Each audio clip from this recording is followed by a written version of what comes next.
اس کا مطلب یہ ہے کہ یہاں اللہ تعالیٰ سب کو کھلا پلا رہا ہے. تو دنیا گویا کہ اللہ کے یہاں اس کی کوئی خاص اہمیت اور وقعت نہیں ہے، حیثیت نہیں ہے. اگر حیثیت ہوتی تو اللہ تعالیٰ کسی کافر کو ایک گھونٹ پانی نہ پلاتا. تو یہاں سب کو مل رہا ہے کیونکہ یہ دارالامتحان ہے. جیسا پرچہ لکھیں گے ویسے ہی ہم کو رزلٹ ملے گا. تو بہرحال تو یہاں رحمان جو سب کے لیے عام ہے اور رحیم خاص ہوگا کس کے لیے؟ مومنین پر اللہ تعالیٰ رحم فرمائے گا قیامت کے دن. اور بھی مختلف اقوال ہیں اس میں، یہیں تک اکتفا کرتے ہیں کہ رحمان اور رحیم صفت ہے دونوں. مالک یہ بھی کیا ہے؟ صفت ہے. کسرہ کیوں ہوا؟ کیونکہ سب جو ہے تابع. مالک یوم الدین مضاف ہے اور یوم الدین مضاف الیہ مضاف. پھر یہ کیا ہے؟ مضاف الیہ. مضاف مضاف الیہ مل کر پھر مضاف الیہ مضاف مضاف الیہ مل کر کے تابع. مالک یوم الدین، مالک اور ملک دونوں قرأت ہے اس میں. مالک یوم الدین اور ملک دین کسے کہتے ہیں؟ جزا، بدلہ. دین کا معنی کیا ہوتا ہے؟ انسان دیکھیے عقلی اعتبار سے اگر سوچیں گے، عقل کے اعتبار سے بھی، تب بھی عقل یہ چاہتی ہے کہ ایک ایسا دن ہو جس میں سب کو بدلہ ملے. جس نے جیسا کیا ہے اس کو کیا ملے؟ اس کا. دنیا میں کیا بدلہ ملنا ممکن ہے؟ دنیا میں دیکھیے کسی نے کسی کو جان سے مار دیا، ختم کر دیا، اور اس کو کیا سزا ملتی ہے؟ کہا جیل میں 2-4 دن جا کر کے باہر نکل کے آ جائے گا. تو اس کو بدلہ ملا؟ تو بیچارے بے قصور انسان کو مار دیا جان سے. تو ایسا دنیا میں کتنے مظالم ہوتے ہیں.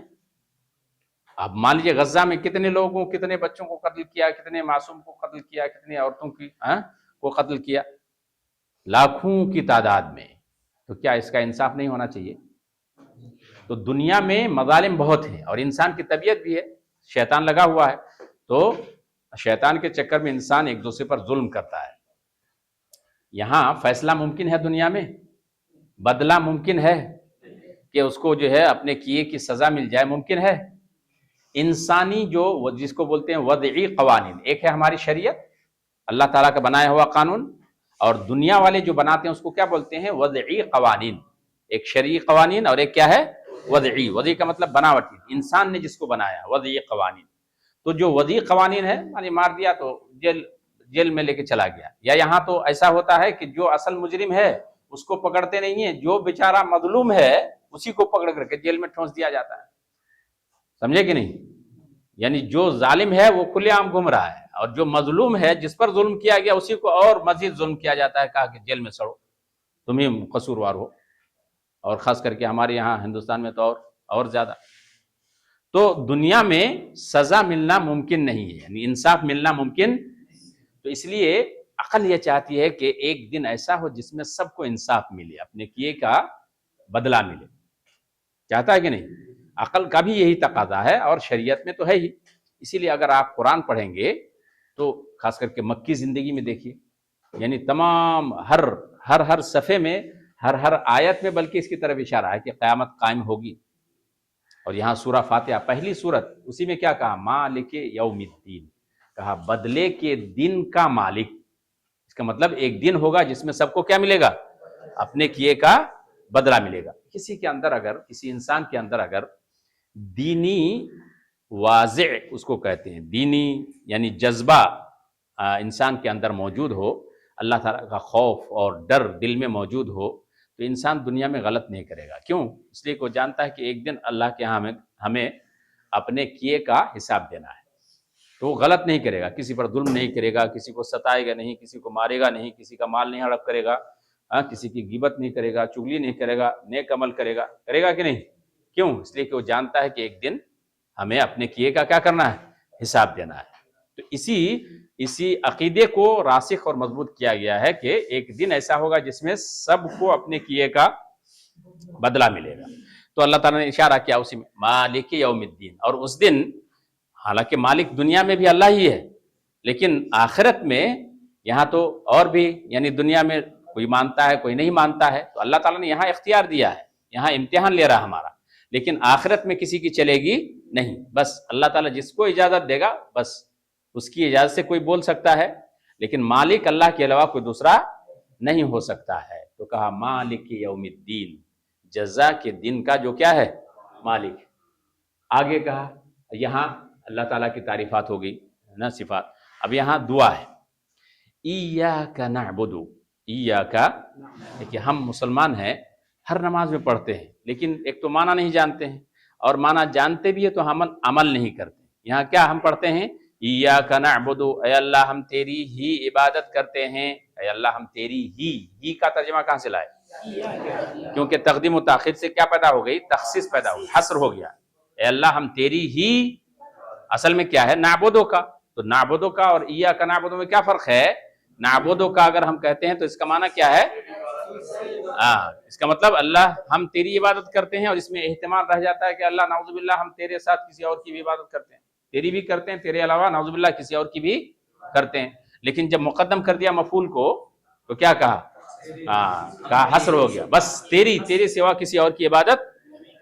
اب اگر ہم اللہ کی عبادت کریں اور جائیں مزار میں اپنا سجدہ سر ٹیکیں پیر کے سامنے اور فقیر کے سامنے یا مورتی اور بت کے سامنے، تو اس بات پر ہم کھرے اتریں گے؟ ہم کہتے ہیں اللہ ہم تیری ہی عبادت کرتے ہیں، اور پھر وہاں جا کر کے کسی اور کی عبادت کرتے ہیں، مزار پہ جا کے کسی اور کی عبادت کرتے ہیں، تو یہ ہم جھوٹے ہو جائیں گے اپنے دعوے میں. کہا ایاک نعبد، اے اللہ ہم تیری ہی عبادت کرتے ہیں. ایاک ترکیب میں کیا ہے؟ اس کو کیا بولتے ہیں؟ اس ضمیر کو ضمیر منصوب. ضمیر منصوب منفصل. ضمیر کے بارے میں یاد دلائیے گا، ضمیر کے بارے میں پڑھنا ہم کو ہے نا. ضمیر کتنے طرح کی ہوتی ہے؟ تو یہاں ہے ضمیر منصوب منفصل. منصوب ہے حالت نصبی میں، اور منفصل ہے، الگ ہے. نعبد فعل با فاعل کس کے وزن پر ہے؟ ننصب. تو اصل میں ہے نعبدو کا، تو مقدم کر دیا تو معنی ہو گیا اے اللہ ہم تیری ہی عبادت کرتے ہیں. وَإِيَّاكَ یہاں بھی اچھا یہ اسم ہے کہ فعل کی حرف؟ اسم. ضمائر سب کے سب کیا ہوتے ہیں؟ اس لیے اس کا نام کیا؟ اسماء الضمائر ہے نا. وَإِيَّاكَ نَسْتَعِينُ. نستعین انس کون سے کا ہے؟ نستعین. بولو جلدی. ہاں جمع متکلم. بحث کیا ہے؟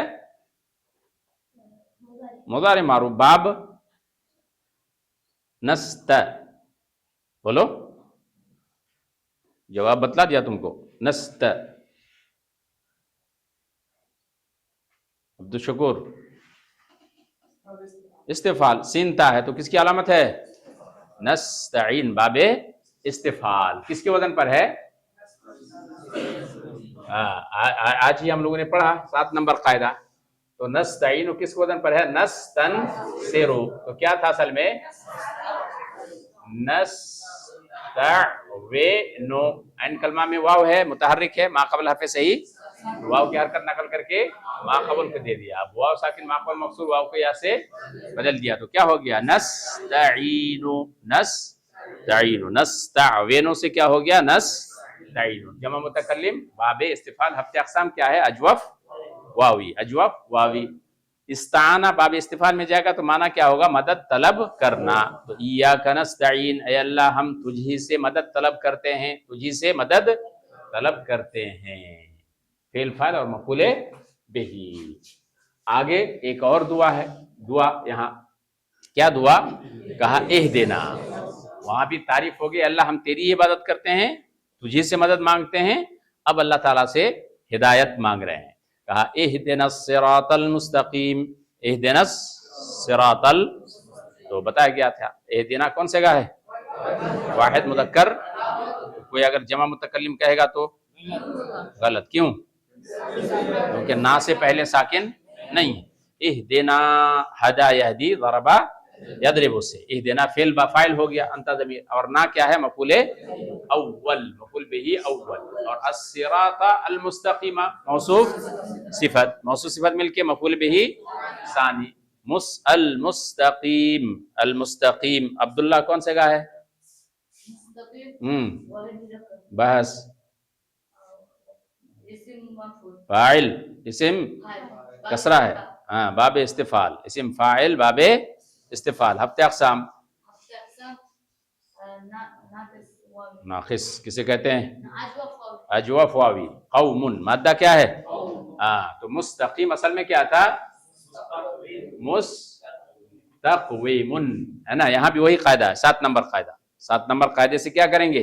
واو، ہاں واو کی حرکت کو نقل کر کے